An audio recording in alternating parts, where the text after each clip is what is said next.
The soldiers of the 101st Airborne Air Assault Division from Fort Campbell, Kentucky, must be ready to deploy within 36 hours, anywhere in the world. And they've seen combat just about everywhere. Airborne infantry file into buses for their last land-borne ride until D-Day. They fought to support troops landing on the beaches of Normandy. They fought in the jungles of Southeast Asia. And they fought in the desert during the war against Iraq. Now they're preparing for a different kind of mission.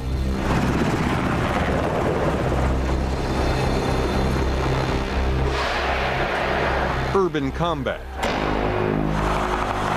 where casualty rates can be 25% or more.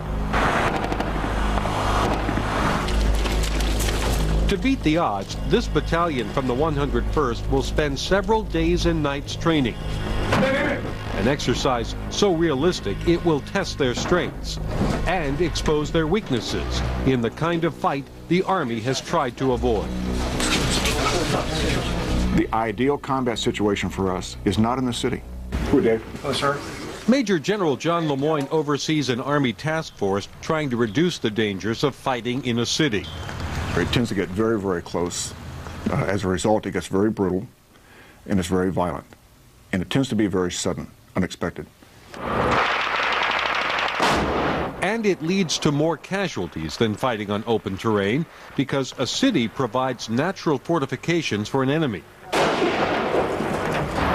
Every building is a sniper's nest, every intersection a potential ambush. So in recent years, the military has begun an urban renewal of sorts, rewriting its doctrine and training manuals and building mock villages like this one at Fort Knox, Kentucky, for war games. This is a blow pole where we use explosives to... Andy Andrews, a Vietnam veteran, now a civilian employee for the Army, helped design the site. What's the main premise here? Reality, training to a standard that we have not been able to reach before by making the city real. There's a railroad, a junkyard, a fake cemetery on the outskirts of town, even a sewer system. And down in here you can see it's wet and it's dirty, and we have an outfit that makes industrial odors for us. So in this environment we do employ the correct odor. So you have a working sewer system right down to the smell? Well, we don't put raw sewage in it, but the soldiers aren't sure about that. As for the water tower at the edge of town, it's actually the control room for a battery of special effects.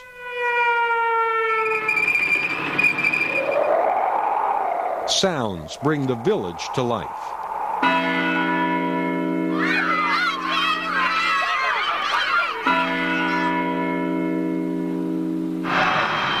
With the roar of a virtual fighter jet and the blast of pyrotechnics, the town takes on the ominous qualities of war-torn Bosnia or Kosovo. And it's easy to imagine Latin America or towns in Africa or Asia. Is this the Army's premier training facility for this kind of operation? Well, it's the newest. It is the most intense when it comes to what we're doing. It covers just about all aspects of possible deployments. Whoa. You never know what's going to happen. I don't want to alarm you, but there's a building on fire behind us. Things happen once in a while. Take a look at that.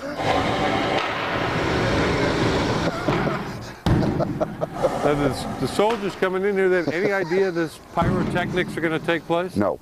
It's just as what we're experiencing now is what they experience as they come through here. Of course, this is daylight, but they do this at night. They do it day and night. Is it dangerous? They think it is. Realistically, it's not. We can't kill them in training. They know that, but the stress levels that are imposed by many of the things that we do in here gives them the feeling of being in combat. For combat here, the soldiers use blanks in weapons rigged with lasers. Here and here. Sensors mounted on the soldier's chest and helmet emit a shrill alarm when someone is shot. Aim center mass of his body, fire it, and it goes off. The Army has more than 30 of these urban combat training facilities around the world and plans to build 7 more. Despite all the talk these days about future high-tech wars fought by remote control, the Army believes that small-scale conflicts that threaten world security may ultimately draw its troops into the dirty job of taking a city house by house. Go! As the Cold War has given way to regional conflicts and the war against terrorism, U.S. military missions have also changed.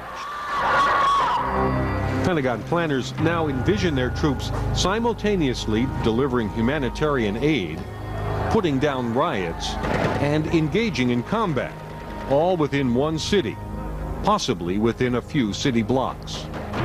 A new infantry training manual is chilling and blunt.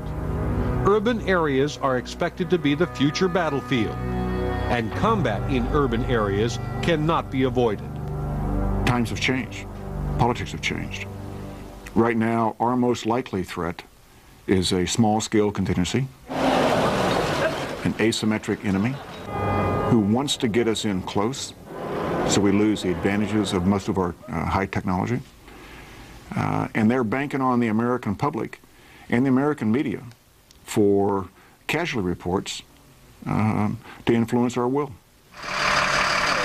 In the mock city at Fort Knox, the bad guys are played by 34 soldiers from the 101st, now members of a fictional militia called the Cortina Liberation Front. In the training scenario, the insurgent CLF has captured the town, part of its goal to overthrow the elected national government, which has close ties to the United States. The good guys, 380 soldiers from the 101st, will have to take the town back. Much of the burden will fall on the squad leaders. We're moving 700 meters from LZ Eagle to the woodline. Men like Sergeant Esteban Springer, charged with executing the orders that come from the top. It's really hard. That's why we're training on this level, and training repeatedly over and over, we'll get better at it. And Sergeant Matthew Hamrick, a combat veteran who knows the risks. Make no mistake, we're in a professional business and people die, and I don't want it to be my soldiers, the ones that die. Reconnaissance teams will be in 2 to 5 man elements. Over the next 4 days, soldiers from the 101st will draft a battle plan. Move through the wood line across this phase line. Practice their moves. Go, go, go! Then fight for their lives in the dead of night. Watch out, watch out! In this war game, the emphasis is more on war than game. The skills learned here could mean the difference between life and death if the next mission is real combat in a real city. Right here, right here! Coming up, Hey, up against the wall! the fatal funnel. Can these soldiers make it through alive? Go, sir! We have a saying, fight the enemy, not the plan. You know, they're not going to play by our rules.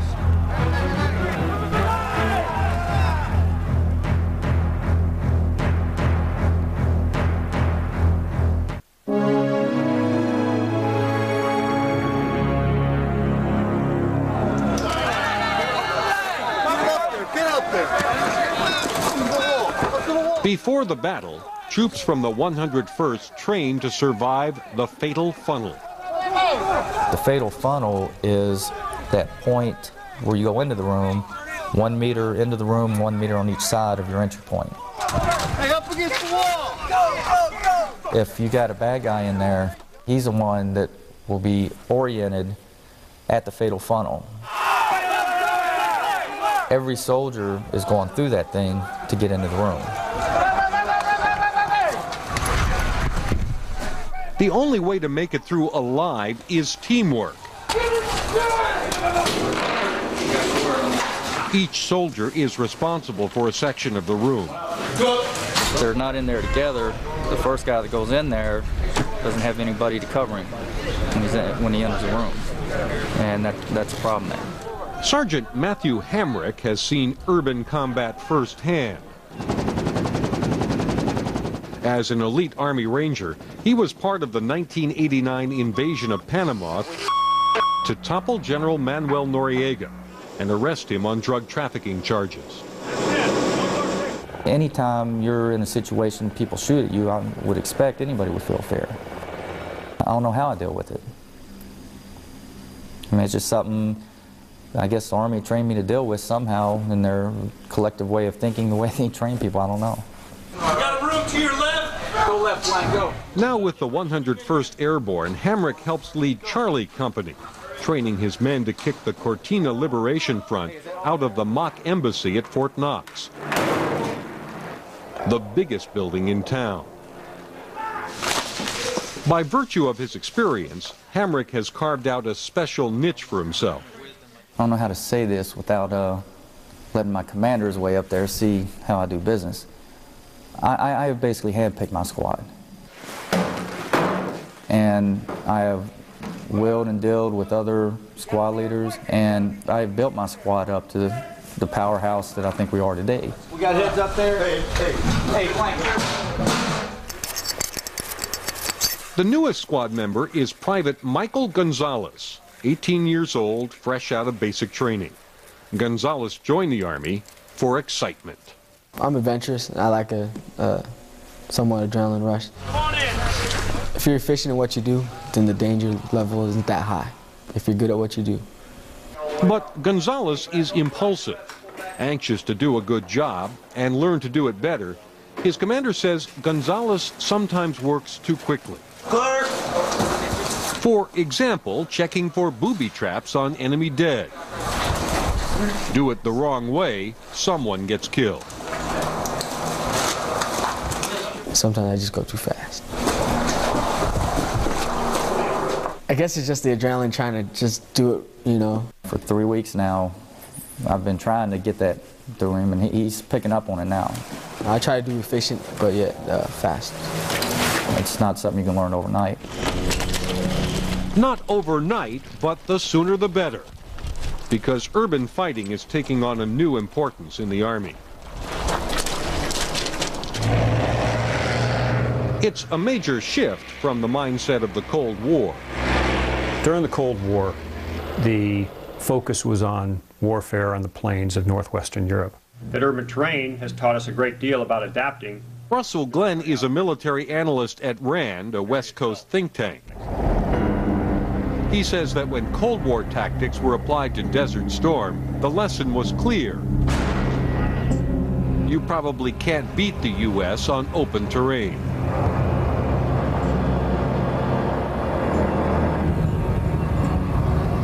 Open terrain allowed us to engage them with weapon systems that gave us superior reach. We had systems that could reach out and kill them at the ranges where they could not kill us.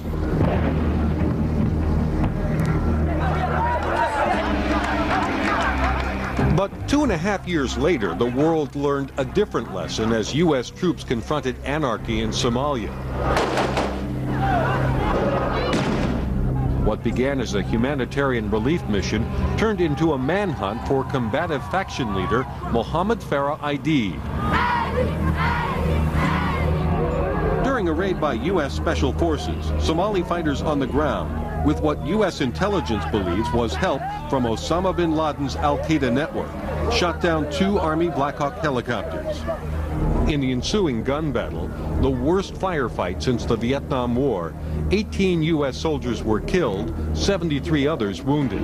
Hundreds of Somalis were killed and wounded as well.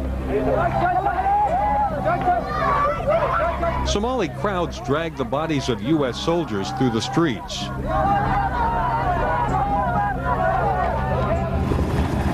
In response, the White House claimed it would not cut and run, but immediately began planning for the withdrawal of U.S. troops within 6 months. And some in the Pentagon believe Osama bin Laden concluded the U.S. military could be defeated simply by inflicting casualties. Certainly somebody looking at that, would say that the United States and its potential allies were not as ready to fight in built-up areas as they were in more open terrain. System on the rail. Sergeant Esteban Springer understands the lessons of Somalia, and as a squad leader in the 101st Alpha Company, he is responsible for the lives of 8 men. Somebody's got to do this job, and I feel that I'm competent enough and trained enough to where I'm doing a good job at it.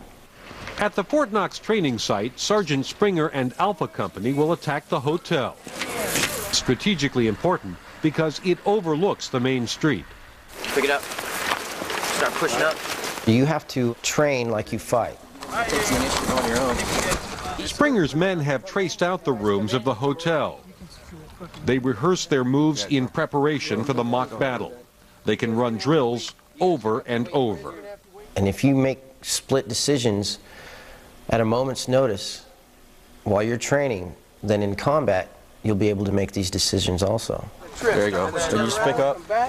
It's a tight working environment. You're inside a building. You want to maintain 18 inches off the wall because bullets could glance off the wall and hit you. Slow, smooth. You want to be able to be right next to each other, and then you go into your motion into the room. You guys will come out, then you just pry it off around this corner here. It's like you're flowing into the room itself from the hallway. And then you come in and move into your zone of domination. The training starts at low intensity, so newcomers like Private Anthony Guyton can keep up. Guyton, you're going to have to be clearing the steps. All right? Just like that. Guyton joined the Army 8 months ago to escape a poor neighborhood in Queens, New York. Just like everyday ghetto environment, urban, bad stuff, and hanging out late and stuff like that. Guyton views the Army as an opportunity to build a career. I actually picked up Guyton at battalion headquarters when he first came to the unit. He seemed like the model soldier out of basic training. Yes, sergeant, no sergeant, standing at parade rest. Got the big opener. Right. What Guyton resists is the squad's unofficial pastime, chewing and spitting. Oh, never. I'm a city guy. I tell them all the time, I say city people don't chew no tobacco. Forget that. No, never. You're going to be down the hall. But their differences haven't diminished the loyalty Guyton feels to the other men. They're responsible for each other's lives. It's a bond you meet just instantly. Whereas even when I was home, like the people I grew up with all my life, we never had that bond. Start turning. I love these guys. I love my family. I'm willing to die for these guys just the way I'm willing for my family. Go. Come in. Entering and clearing a room, each soldier has a specific assignment. Guyton knows he could be called to work any position in the event a comrade falls in battle. If you practice, you can always make up for your mistakes. And if you do it for real in war, ain't no time for mistakes. A mistake can cost you your life. When we return, Touch fire! the Cortina Liberation Front digs in for a fight. This is going to be our most casualty-producing weapon right here.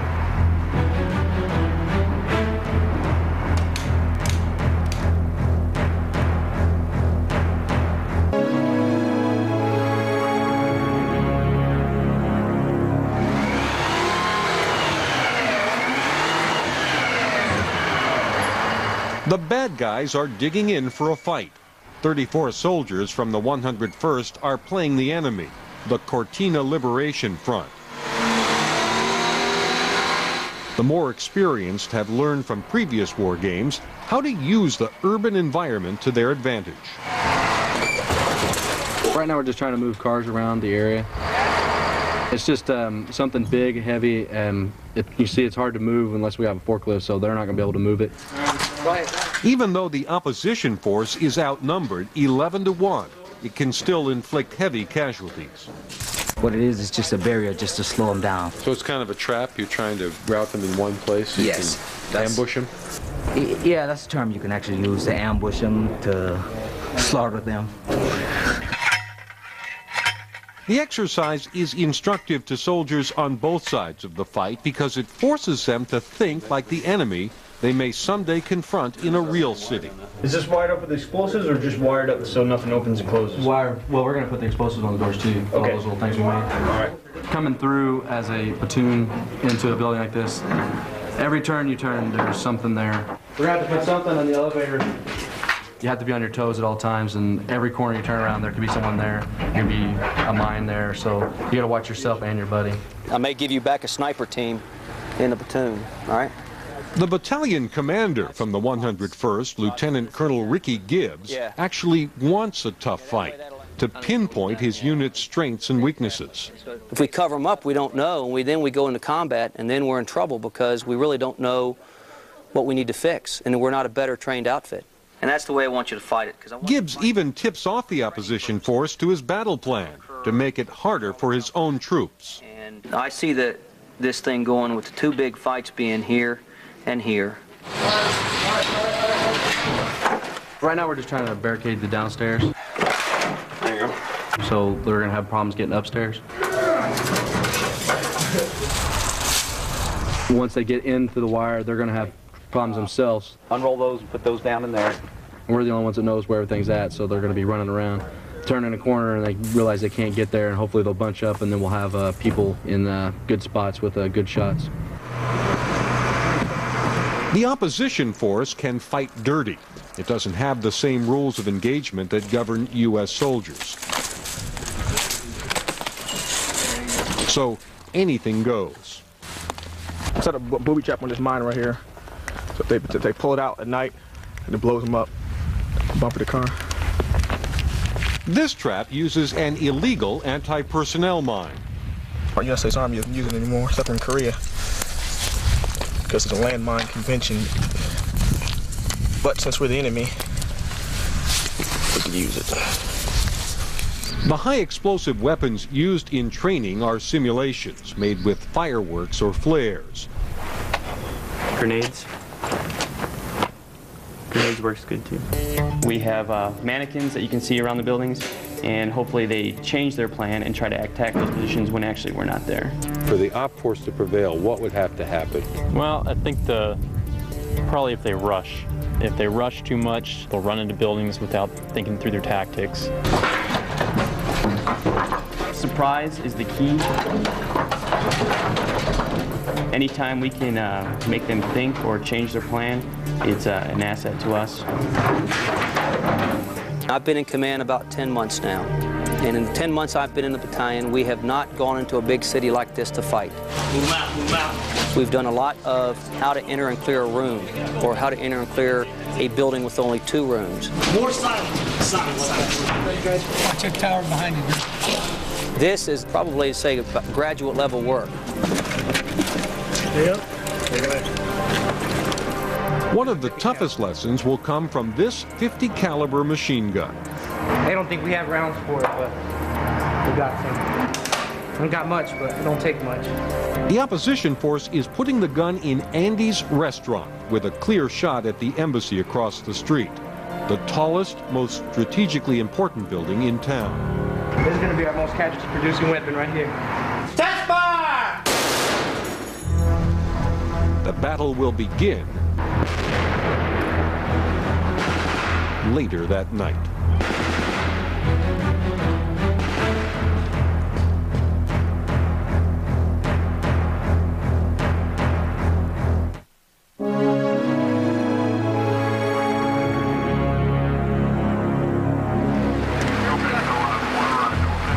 Steel 6, Bulldog 6, I understand you said you cleared the 3rd floor of Building 12, over. After 3 days of training, Lieutenant Colonel Ricky Gibbs sets up a command center in the rain-soaked woods outside of the town.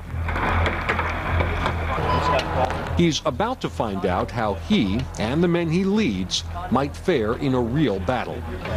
All right, good. The 101st wants to fight in darkness to take advantage of its sophisticated night vision equipment. Condor 6, Mad Dog 6, I need to know when you fire the missile to take out the power station, over. Shortly after 9 p.m., using the magic of Hollywood special effects, a virtual Apache helicopter begins the attack. By hitting the electrical substation, all the power in town is shut down. except for a couple of emergency lights in the embassy. But the Cortina Liberation Front sends up flares so that it too can see in the night. The American force counters with smoke bombs to hide its movements on the ground.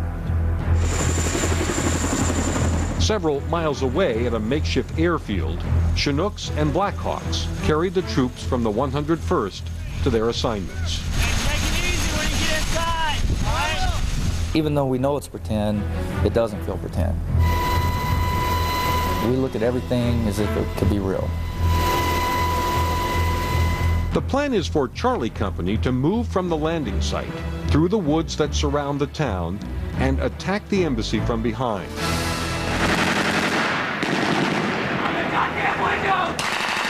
The soldiers want as much cover as possible because most casualties occur getting into buildings. The opposition force is prepared. Let them breach that wire. Y'all stand in the hallway. Reload!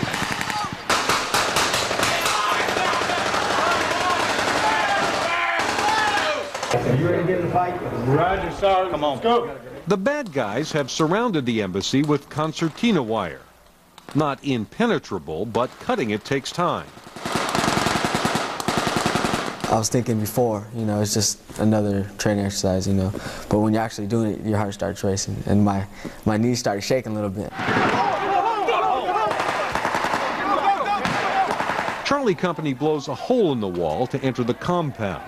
It's safer than climbing over the wall like they'd done in training the day before. They're breached on one. Inside, the battle is intense. All right, go. I knew the bullets weren't real. But still, the whole idea of just doing what we had to do, it was scary, a little scary. Stop!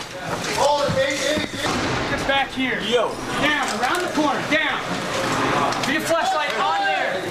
You see if I can down stairway you shoot. There's a big concern for fratricide in these units. Right here, who's that? Gonzalez. Gonzo. You got brothers coming out. Roger. Even going in a single room, if people don't go to their sector, you've got bullets flying past people's head to engage targets. That's how dangerous it is. Go. 1, 2, 3.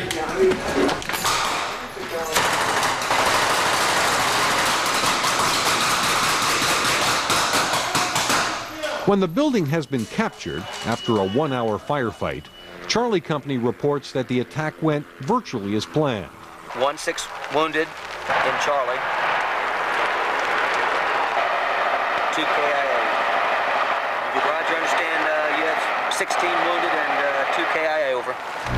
With control of the 3-story embassy, Charlie Company can now support the troops who will attack the other buildings. You need to cover Andy's top floor and bottom floor. There's no one there right now. Cover bottom and top? Yeah, we own this floor. We own the whole floor right now. You don't need to. Gonzalez is anxious to help. But the first thing he does is wrong. He heads to the balcony. It's dangerous because there's not enough cover. Gonzalez. Get in here. His supervisor pulls him to a supposedly safer place. There was a metal container guarding 3/4 of the window, and I had a little section I was shooting out of. But it's not thick enough to stop rounds from a .50 caliber machine gun, like the one the opposition force set up across the street. Hell no. At first I was like, oh dang, I'm dead. But then I started thinking about, I was like, I would really be dead right now, blood and the whole 9 yards. And you kind of have to deal with that your own little way. It turns out the new position for Gonzalez was no safer than the first one. I think Gonzalez was a casualty because of our, none of my team leaders where we positioned him. His body is pulled out. I take responsibility for that, yes. The others pull back. Hey, Lance. Yeah. Hey, work your way out of here. While Charlie Company takes the embassy. Let's go first. Go. Alpha Company is getting ready to attack the hotel.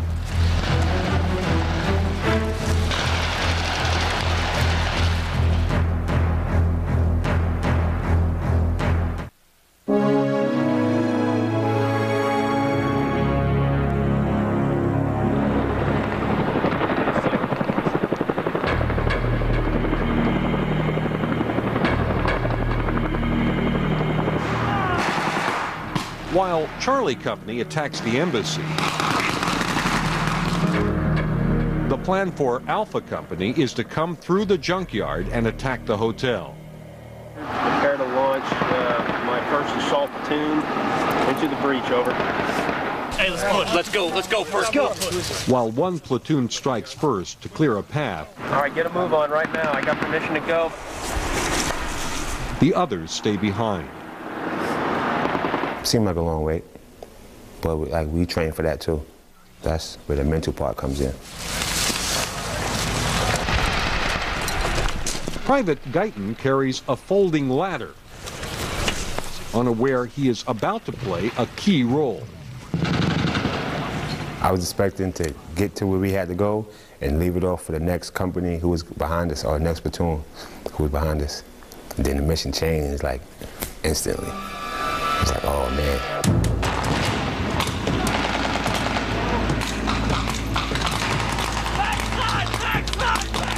When his team gets the signal to move forward, Guyton and the others learn that the first floor of the hotel is too heavily barricaded to enter. To get in a window on the second floor, they need the ladder. It was halfway open because I was running with it. And then we stopped, and everybody's like, oh, get the ladder open, get the ladder open. And I'm like, oh, shit. And like, I wasn't shown how to get it open. I was just told to carry it, drop it off. There's gunfire from across the street. Sergeant Springer, who is supposed to lead his squad, We got a squad leader down. is one of the first casualties. I was pretty upset, actually. So I felt that I failed my squad by being assessed as a casualty, unable to help control the two fire teams. His next in command takes over. Okay, right here. You're the man. You're the man. Hey, Springer's down. Shit, you mark. I felt that I let them down by doing that, and just everything was not going according to the plan. Let's go. Let's go. Let's go. Hurry up. Go. Go. Go. When they get the ladder open, they discover it's too short. And so the guys were actually having to jump from the ladder to the windowsill, and then there was another man in the windowsill help pulling them in. Magazine. Finally, inside the hotel, they confront the opposition force head-on. We know that. Let's go. Let's go. Alpha Company slowly takes control. Are you in the lead up here? Everybody but Weeks, get out of that room. They mark each room after it's cleared, a signal that it's secure. Alpha Company sustains about 25% casualties, 1 out of 4 injured or killed. The Army says that's typical of urban combat. Considering the problems they had getting into the building, Sergeant Springer says it could have been worse. Come on, let's go. They actually entered and cleared the rooms still, even when they took casualties. They formed up into 4-man teams and still continued to do what they were trained, the way that they were taught. So that was great. They did that on their own to a T. With the main building now under their control, a third company, Bravo Company, mops up. Only scattered pockets of resistance are left. Pretty much, from the looks of it, we're it. We're the only thing that's left of the so-called bad guys. So we're probably just gonna run around until we either run out of ammo or they kill us. Go! Get out of here! Not a whole bunch more we can do. 5 hours after the battle started, the good guys have taken over the village. All right, lift it up. But only after losing 58 of their men. When we return, Congressmen and senators are going to be invited to visit this site. Senior State Department officials will visit these sites. And it's quite easy to develop the impression in your own mind that you're better at this than you are.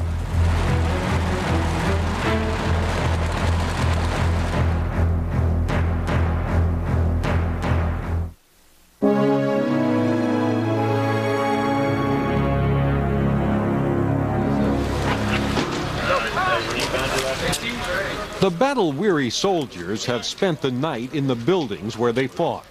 Right out here, man. The overall casualty rate was 15%, better than anyone expected.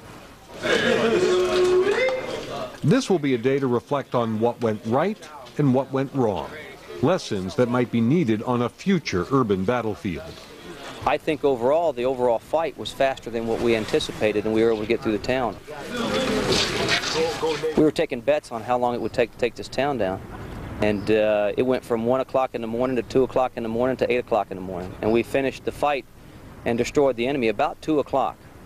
But the training is not quite over.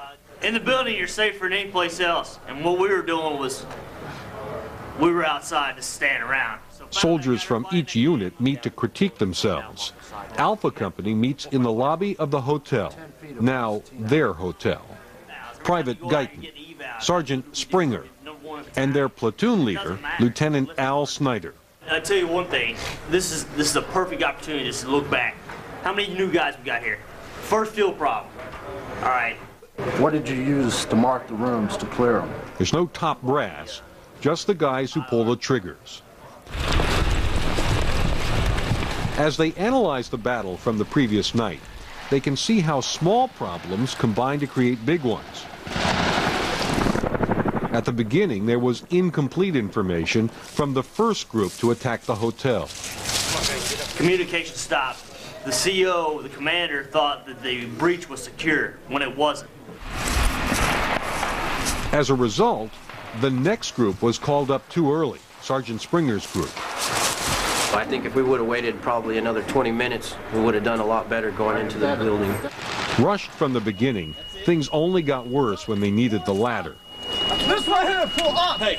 The only thing that we lacked on rehearsing was actually employing the ladder itself. You pull us up, pull us up. And when we got here, we didn't have the ladder fully employed all the way. Pull that up. Hey, what up with the goddamn? That was initiative when we went up that ladder, okay? We'll get better, and that's why we train. The training has taken on new urgency in the wake of the September 11th attacks. Move it, come back! Defense Secretary Donald Rumsfeld has ordered his commanders to draw up plans to take the war against terrorism to other countries.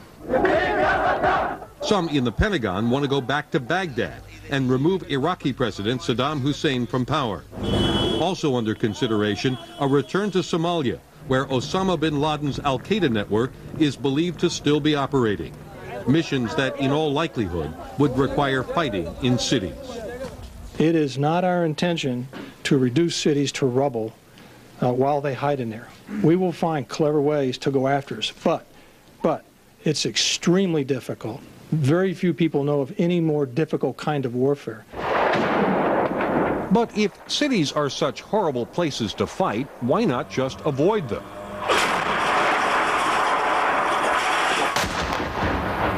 There are times you're going to say, this particular piece of property is important to us. We want that airfield. We want that seaport. We want that rail junction. We want that tunnel or that bridge. And if that's in a city, then go get it and then hold it. By the year 2030, 60% of the world's population will live in cities, many of them rife with the conditions that breed political instability. The world today is more urbanized. The focus of national diplomacy, of national politics, of, in many cases, military strength are in built-up areas. We're not going to necessarily be able to pick and choose where we want to fight or when, and certainly not who. And if they're smart, and most of them are, they'll look for any advantage that they can find. That advantage often lies in a city. Everybody in? As soldiers who train for the fight quickly learn. But while the intensity is a sobering experience for the participants, some experts worry that the realistic training may be confused with the real thing. MIT professor Barry Posen is a specialist in U.S. military policy. Congressmen and senators are going to be invited to visit this site. Senior State Department officials will visit these sites. And it all looks very can-do. And our Army knows how to do this. And that's true. They will know how to do it as well as it can be done. And it's quite easy to develop the impression in your own mind that you're better at this than you are. For now, the Army is pushing for more urban training, especially with units like the 101st that are among the first to deploy to a conflict. This is the way of the future. We fought in the jungles, we fought in the desert, and now it's a new place to fight. Even after leaving the mock village at Fort Knox, the 101st urban training continued at other sites. Top officers say that with the additional training they've had in recent weeks, they are ready, more than willing, and confident they can do the job.